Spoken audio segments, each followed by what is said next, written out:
सोच समझ करके वो बोलता है जिसमें सोच और समझ होती है।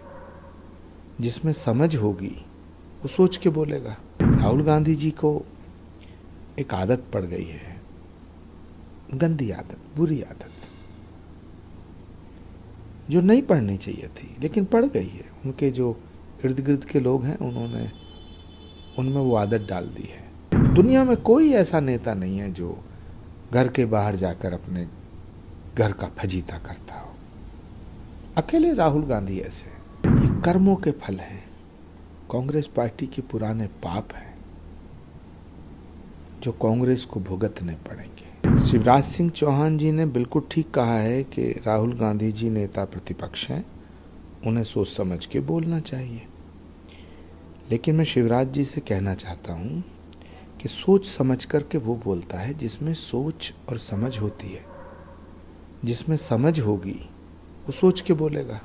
जिसमें सोच होगी, जिसकी कोई सोच होगी, वो समझदारी की बात करेगा। अब जिसमें ना सोच है ना समझ, वो कैसे सोच समझ के बोलेगा? राहुल गांधी जी को एक आदत पड़ गई है, गंदी आदत, बुरी आदत,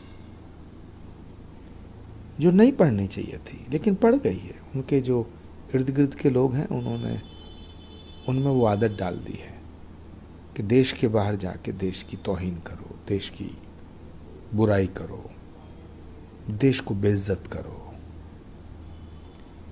दुनिया में कोई ऐसा नेता नहीं है जो घर के बाहर जाकर अपने घर का फजीता करता हो। अकेले राहुल गांधी ऐसे। जब विदेश जाते हैं अपने देश की तौहीन करते, अपमान करते। माफी मांगनी चाहिए उन्हें पूरे देश से, क्षमा याचना करनी चाहिए भारत से। गुरु जी, कांग्रेस के कुछ नेताओं ने कहा है कि अगर मोदी जी विदेश जाते हैं तो उनका जय जयकार की जाती है, राहुल गांधी विदेश जाते हैं तो उनकी बदनामी की जाती है। ये कर्मों के फल हैं, कांग्रेस पार्टी के पुराने पाप हैं जो कांग्रेस को भुगतने पड़ेंगे।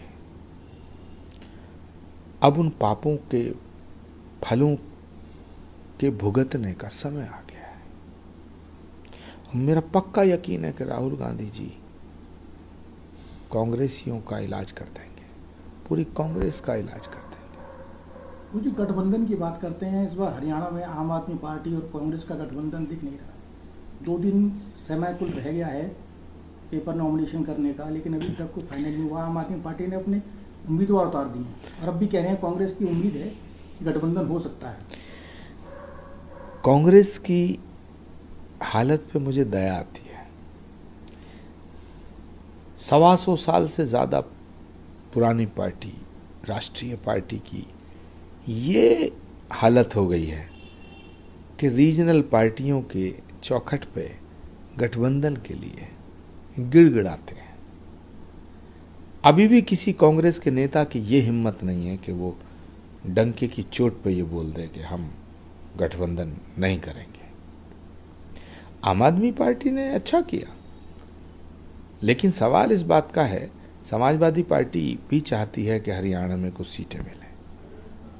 समाजवादी पार्टी को अगर सीट हरियाणा में दी जाती हैं तब तो 2027 में कांग्रेस पार्टी को उत्तर प्रदेश में गठबंधन की उम्मीद करनी चाहिए। लेकिन अगर समाजवादी पार्टी को, आम आदमी पार्टी को हरियाणा में कांग्रेस सीट नहीं देगी तो फिर कांग्रेस की हालत दिल्ली में और उत्तर प्रदेश में क्या होगी, ये कहा नहीं जा सकता है। लेकिन अफसोस कि राहुल गांधी जी के नेतृत्व में कांग्रेस आज किस हाल में खड़ी है।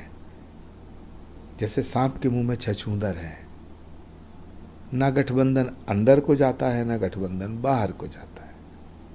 ये बेमेल निकाह था जो एक झटके में 3 तलाक बोलने से पहले ही खत्म हो गया।